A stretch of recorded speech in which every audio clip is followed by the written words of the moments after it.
Ladies and gentlemen, I'm meadsyreplays. Welcome back to the channel. Now, in today's video, we are going to play the T110E5. This tank was once considered one of the best heavy tanks in the game. Why was that? Now, there was many reasons why this was considered one of the best in the game, because it had a lot going for it. It had the speed, it had the armor profile, it had the DPM. It had a lot of things going for it, and then over time Wargaming started to reduce the key factors of the tank that were really good, and they kind of made it like an average tank. It was just an average medium tank, average heavy tank, where it's always been known as a heavium. Basically, it's a heavy played kind of like a medium tank, and then of course Wargaming removed all that, and it was just, you know, it was boring. It was a boring tank to play. It was never a bad tank, even after the nerfs. It was never really a bad tank, but it just wasn't the same. Now, Wargaming have changed it up again a bit more. So is the tank back to its best? Is this tank back to its original best? I wouldn't say it is, no, but it is definitely much better. So we're going to have a look at the stats, and then we're going to look at some games, one from me and one for from a subscriber. So the turret is now got better at 258 millimeters thick. Also, the turret traverse has got better. So the hull armor is reduced. It is still 211, but it's never been a tank where it is played sort of front line. It's always been like a ridgeline tank. So I don't mind too much about the hull armor being reduced. DPM is 2,879. So yeah, I mean, it's not that bad, but it's not as good. But it's definitely better than it was, because the reload time has been decreased by 1.06 seconds. So that's quite a lot, to be honest. You do lose a bit of penetration, but you only lose 4 millimeters of penetration, which is nothing really. I would prefer to lose 1 second on a reload than losing 4 sort of. I would rather gain 1 second than gain 4 millimeters. Yeah, 4 millimeters is nothing really when you think about it.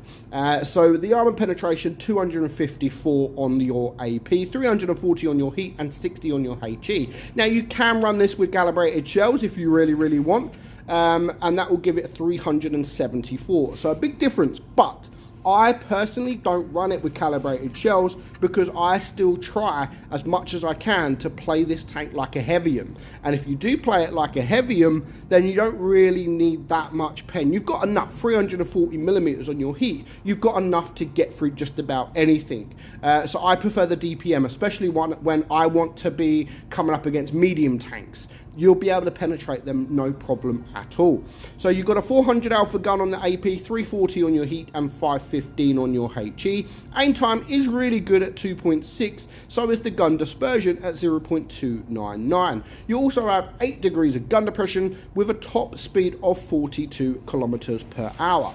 Now, one of the worst things that's happened for me with the tank, that it had that the armor, the engine power, the extra one, not this one, but the special one, that made it go a lot quicker for a certain amount of time. So of course they removed that, which sucked, because, you know, it really did help when you wanted to play the tank like a heavium. That really did help. So we've got 2 battles, one from myself, and as I said, a really good battle from a subscriber. So Falls Creek, now I am going to push forward. I'm just going to fast forward it just a little bit, and I'm actually going to push down. Now, I don't usually push straight down, especially when I am in a heavy tank, but considering most of my team are behind me, I thought dropping down using my turret and my gun depression was the best move for me. So, you know what, I thought go down, cap the base, and then I could see where all the team are,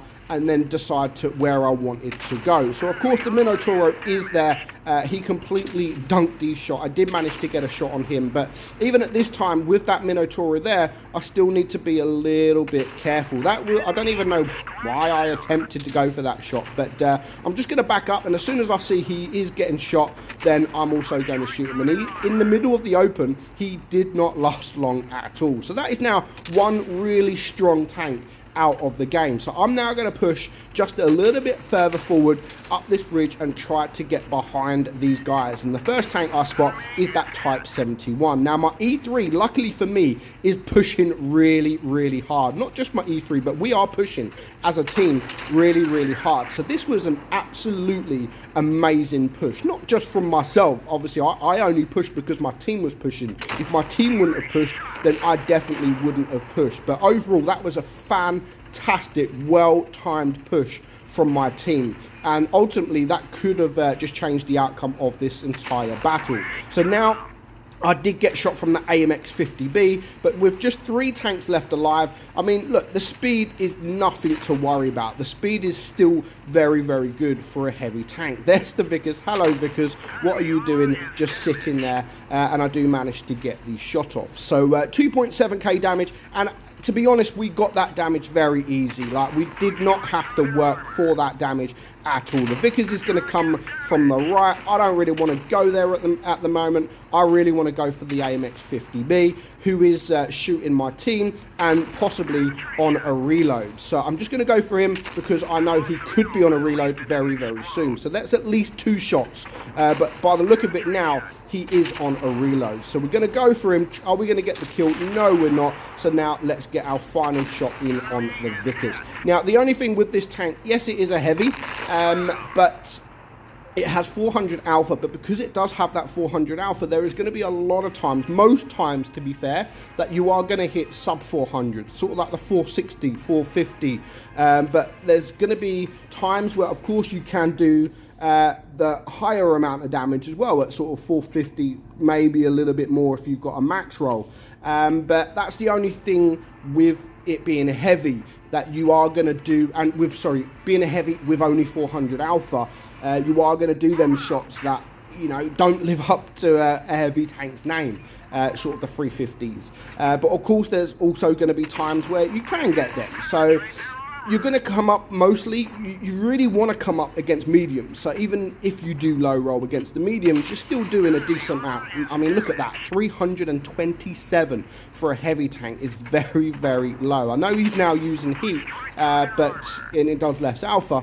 But yeah, 327 in a medium tank is really not what you want to be doing. So in a heavy tank, in a medium tank, yeah, you can, of course, you can expect that, but to do that in a heavy tank, yeah, it really isn't good. But overall, I still think this tank, even with the lower damage, the lower alpha, is still a fantastic tank when played correctly. No, I don't think it is back to its best, sort of what, 4 or 5 years ago maybe, but I do think it is a brilliant tank when played correctly. You can hold a ridgeline very well. Now, no idea why this Object 84 is just rushing. He's literally rushing, and there is loads of tanks to choose from. Now, I probably wouldn't be going for that T95 at the moment. I know he could get the hat shot on him, which didn't pay out, but I would definitely be trying to get rid of this this Type 71. For me, he's the most dangerous target around this area. So I would be leaving that T95. But, you know, I like what he's doing.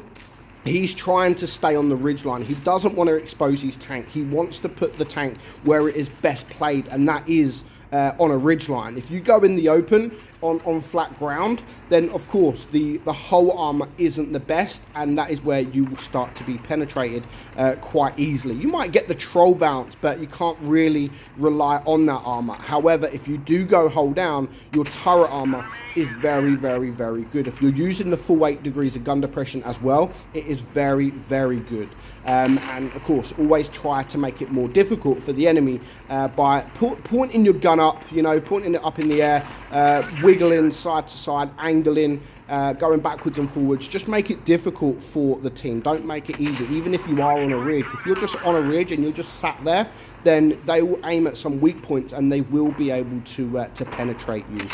So 1600 block damage at the moment. Our guy's not done. It is a 4 versus 7, so there is still a lot of work to do. He's now going to try to clear the IS-8. He's ignoring, again, I would have probably ignored the IS-8 at that point to go for the Type 71, because again, he is the most dangerous target. And he's got very good armor, but he does manage to clear him, but he did get shot in return. So he's lost a little bit of hit points. This guy is a one-shot. Luckily, he didn't low roll, and he does manage to take him out for his 3rd kill. So 4,400 damage. There is quite a few tanks around here. Of course, we've got that T95 at the back as well. You've got the Conway there, the 60 TP. So there are a lot of dangerous tanks at the moment that is in front of him. So he still has to be very, very careful. I know he does have the heavy tank behind, but I think if these guys pushed, if the Conway and the 60 TP pushed, then I think they could take out this E5 very, very easily, and then the VK won't be a problem at all. But yeah, they decide not to push. I mean, they're pushing now, but they needed to push together, really. But yeah, one's backing up, and look, he's now a one-shot, so they could easily push the E5, but for some reason, they just sort of take a step back. I would completely ignore that VK. I would easily take a shot from that VK to clear this E5. But yeah, they're not doing so. The Conway's just holding back. There goes the E100, and he does get a very, very lucky bounce. He had to get a bounce there. If he didn't get a bounce, it would definitely be game over. Now, the race for the reload, who's going to win? Of course, it is our E5. Now, the 60 TP, for some reason, is just ignoring the E5. Why would you ignore an E5, a tier 10 one-shot, to go for a tier 9 two-shot? I really, really don't know. But our E5 doesn't mind. He really doesn't mind. He gets the shot. There's the Object 260, who is a one-shot as well. He needs to clear him. He's got decent DPM. He's got decent speed. So he definitely needs to clear him. And, of course, he's not going to look. He does manage to take him out. So 5 kills, just 2 tanks remaining. Of course, that T95, I wouldn't worry about the T95 at the moment. And here is the 60 TP. Brings him almost down to a one-shot. Doesn't quite get the penetration, unfortunately, and there goes his last remaining teammate. So now it is going to be very, very difficult. He's a one-shot. He definitely needed that shot to pen, but even at this point, if I was the T95, I would be dropping down. And as soon as he drops down and gets shot from our E5, then the 60 TP can start pushing forward. The 60 TP can push forward at this point. As long as he doesn't go over the hill, our guy's a one-shot. He does drop down, somehow gets the bounce. Now here is, I don't know what our guy was doing here. Not here, so he gets the shot on the T95. And now he's trying to angle from the 60 TP. Now the T95 is just about reloaded. He got so freaking lucky. A bounce there, and then a bounce there. How lucky can you get?